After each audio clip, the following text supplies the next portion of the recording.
Well, hey there, it's Jen. And Elke, and welcome back to another video on Zazzle, which is our love of everything because it's helped us change our lives from struggling to make money on any sort of platform to creating a six-figure income on Zazzle for myself and for Jen to have this wonderful life in Spain because she's also made enough money to live the dream life that she lived for the last 10 years. It's awesome. Anyway, I digress. What we want to do today, and this is actually more Jen's area because she's more into weddings, and we're almost like a dual pair that's perfect because as Zazzle expansion experts, we both haven't followed the same path on Zazzle to make our like money that we made and sell millions. Jen's focused more on weddings. I focus more on everything else. And so we want to dispel that myth right from the beginning before we even starting on our topic for weddings today, is that you don't have to do weddings if you don't want to. You can actually make money on the platform, even though I can't make any income claims, using some sort of niche other than weddings. Okay, but we do love helping people sell things that are wedding related on the Zazzle platform. So today's video, stick around. We're going to go right deep into selling save the dates for weddings and what's trending in 2025. So let's get started. Yeah. Okay, so our first topic in this discussion here is what needs to be in the save the date. And it's an interesting one because you actually have to do a little bit of research to figure out the type of wording, what kind of components are in the save the date, because it's a whole thing, right? You can't just put a picture up there and then put a date and then all of a sudden magic happens and people understand that that's a save the date. It has to include certain wording, and also the save the date specifically is a little bit easier than a wedding invitation. We're not diving into wedding invitation verbiage right here, but understanding that when you have a save the date, you're creating this template on Zazzle, whether or not it has a photo on it, you have to include certain things. So including, and I would recommend having a photo because a lot of, customers who buy save the dates want to have a photo when their engagement pictures or photos, and they're putting it on the save the date so that they can show their beautiful couples faces, right? So having a photo, you can definitely have a save the date without a photo, but it just very much depends on the style and the theme, which we will get into in a minute. But having a photo, then having the bride and groom's names for sure. So whether or not that's formal or informal, right? Normally, and the trends that have been up on the Zazzle marketplace in the last couple of years is that you don't need to have always the last name of the people on the save the date. So for example, if I was getting married and I put my name Jennifer and then my partner's name, then we just need our first names. And it says Jennifer and so is getting married, save the date. Okay. And it's Jennifer and this person. You can have different language that also goes along with that, like tying the knot or getting married or getting hitched or whatever verbiage. You have to include something to allow people to understand that this is happening. Okay. And having the words to save the date is definitely very important, because if you didn't have the words save the date and like you just had a photo and then my name and my partner's name and the date at the bottom, that doesn't make any sense to anybody. Nobody knows that we're getting married. It's just that for whatever reason we have our names and a date underneath. It could be our birthday party for whatever reason, right? So photo, bride and groom's names, the save the date text in a script font, in a modern font, whatever way you want. And also the basic information is then having your date and a location. The location doesn't need to include the address, and it doesn't need to include the PO box. It doesn't need to do anything. This is just an informal invitation before the actual wedding invitation comes out with all of the juicy details that just says, London, Ontario, or, wherever in California, like a state name, the city name, and wherever. Okay, so it's just very, very basic. It doesn't need to have the exact location, because potentially the person who's actually even getting married or sending the save the date out, they don't even have their location secured yet, and so it doesn't need to be that formal address on top of that. You don't need to include a time, right? It doesn't need to say 5 o'clock in the afternoon. It should just have the date on it. and then the generalized location. If you then want to include anything on the back or the front, depending on what type of design you're creating, because save the dates can be so robust and intricate. Like there's so many different types of save the dates out there. You can do some research on the Zazzle website. We're not going to dive into like the formatting of what it needs to look like because it's very, different depending on what type of design you're creating.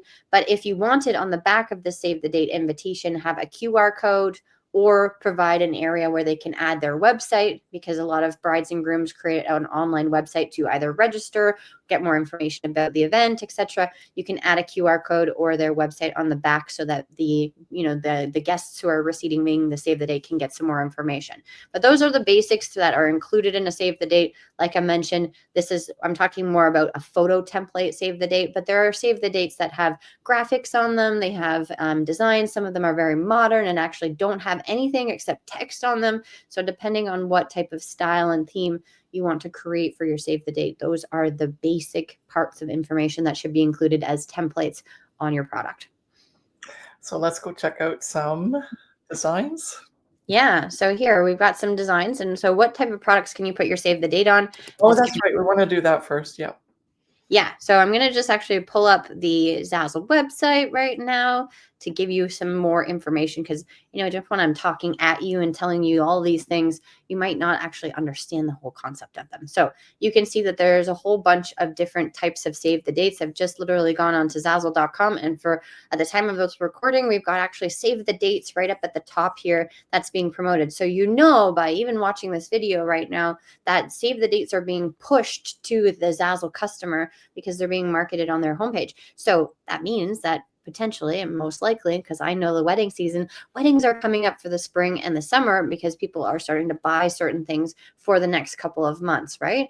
And depending on when they are planning the wedding and when they're having the wedding, so you have to understand that cycle as well. But I know that there's a majority of a push towards wedding sales during the next couple of months. Okay, so they're being promoted, which is awesome. So here you can see the different types and styles. A lot of them have photos. Some of them don't have photos, non-photo here. And like I mentioned, it's totally up to you in terms of your design style, which we'll talk about in a minute. But the product types that we're able to post on are really interesting. Okay, you can have different variations. Of course, there is the traditional 5x7 invitation format.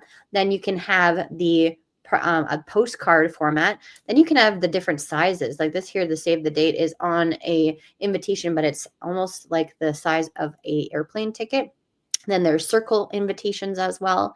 And then on top of that, you can be a little bit creative. We've got magnets. There's also the foil cards. And then if you want to be creative on top of that even further, you have like the different types of cards. So we've got the different sizes, like I mentioned, and the different shapes.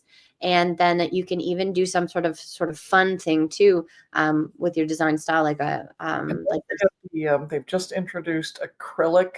Yes, I was trying to find acrylic cards and also arch cards. And the really cool thing is you don't have to have it as stationary, right? Like you can even see, I don't think that glass is exactly, that may or may not be a save the date, but that's the whole idea, is that you can literally make even some sort of product that gets sent in a box, and on the product it actually says something like, we're going to get married. And well, this is a save the date. It says our adventure begins, and it says Patricia and Richard are getting married on this date. So it's a shot glass invitation for a save the date. And then other people have been creative, like there's a matchbox here. So there you can play around with a whole bunch of different products that aren't just traditionally the 5x7 cards. And I'm trying to find the acrylic and the arched ones. I just passed by one further up, but that could be mistaken because we've got, this is a coaster here. A little bit higher. Isn't that one? No, maybe not. It was gold foil instead. No. Yeah. Well, we've got acrylic wedding, so we can even just type it in here. So acrylic, just to give people an idea of what we're talking about so that you don't get confused. But there's like a see-through plastic type of like a hard invitation. And then they have them in different shapes. So as well as the 5x7 paper invitation and the acrylic, they also have the arch shape, which is really neat too. So you can play around and have these really cool like see-through designs as a save the date as well. Okay. And yeah, with photos or non-photos. So those are very neat. So those are the different product types. As Elke and I mentioned, there's also other product types like shot glasses. I've even seen some people like use even the wine bottle openers as a save the date invitation. So depending on the type of wedding that you're trying to create and or cater to the type of customer, clearly you want to have more of an elegant invitation, the proper and formal invitation, or if you want to be a little bit more creative and a little bit more modern, you can send out a different type of product and post that product for sale for it to be an invitation that is a non-traditional wedding invitation. Okay. And then the last one that we have here are what are the designs that are trending or design themes that are trending for 2025? And I'm going to keep this screen share here because we pretty much have it open at this point in time. So definitely take advantage of the fact that they've got this new product, which is the acrylic save the date. I was going to say, we've said so many times in different videos as well, as that as soon as a new product comes out, be very wary of the popularity of it and or if it's going to fit within your niche or sell. Like, for example, duffel bags came out, and then there was the jean jacket, and then there's a whole bunch of other random products here and there that are new, and they're super exciting to make. But then once you start making them, you're like, well, does this actually appeal to my ideal customer or client?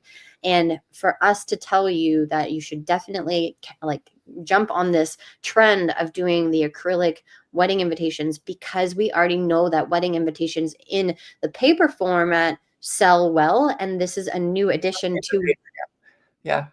You started talking about wedding invitations, but anyway. Oh, sorry, wedding invitation. Well, wedding, sorry, the stationery, save the dates. They sell well. I mistook.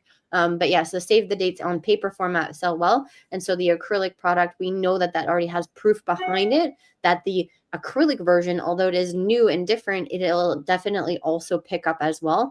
And this theme of the arch trend here. Okay.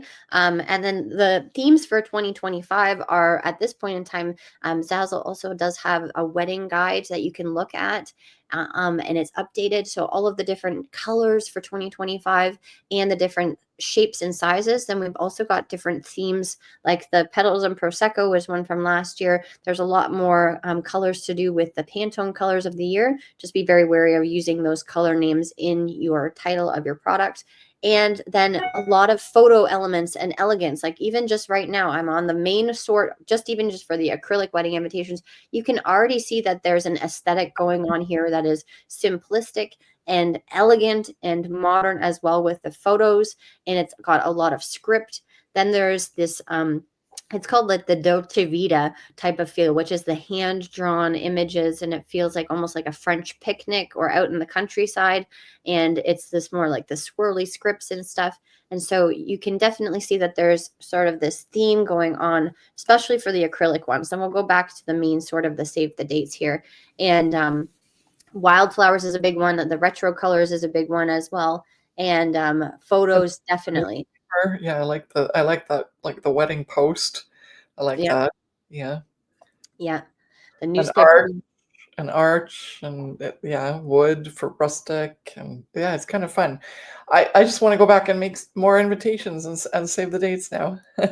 I know I haven't done that in a while. I'm starting to get back into it and making some new designs for 2025, and it's really fun.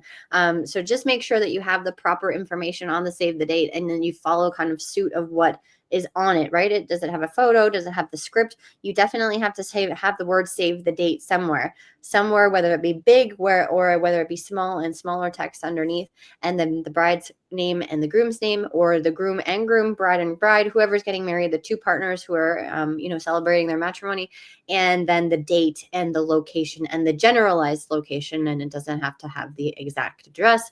To recap, put on a QR code or a website on the back so that you can appeal to the people who have those wedding websites, allowing their guests to see more information. And as always, there's enough room and abundance for everyone. You cannot just assume that you have to make the exact same design as someone else in order to make a buck on the Zazzle platform. In fact, that's copyright violation. You're going to get taken down and maybe even sued. But the idea here is to understand the trends, like Jen said, with the designs, and then come up with your own design that has and delivers on those trends that people are all excited about, right? That is the most important thing. So don't do that, because it doesn't pay, right? Even people who make a few dollars off of like the designs that we had, unfortunately, lots of people copied because we're, very open with what we do, and it's super unfortunate. But they never went anywhere, right? And it just hurt us, and it hurt the marketplace, because then it degraded it. This is such a unique Zazzle is just the most amazing, unique platform where people can just thrive with their unique designs. And because of that, that's who the customers that comes to Zazzle. It's not just Vistaprint or, any sort of like generic design place. It's where people come to see something unique and different. And so if you can deliver on that, that's going to be the secret sauce for you to create a thriving business that's going to work for you, not just today, but also years to come. Yeah. So, So yeah. if you're watching this video and you are thinking, okay, well, really great, wonderful, Jen and Elke, thanks for the information, but I still don't have a niche, or I'm confused on where I should focus my efforts on, we have a great downloadable for you that covers 150 trending Zazzle niches and designs. It's absolutely free. It's in the description of this video, so go and grab that. And also, if you're at the point in time where you're watching this video and maybe you haven't set up your Zazzle store yet, and or you have, but you don't know if you've done it properly because you're just in the early stages, then we have a really great 3-part mini series for you where you can watch 3 videos. We will be sent an email each day with a video link, and it'll help you set up your store and your account, and then post your first product for sale, and then use promotional tools to help you promote your product. And that's also free, and it's in the link in the description of this video as well. Thank you so much for watching, and we will see you in the next one. Bye. Bye.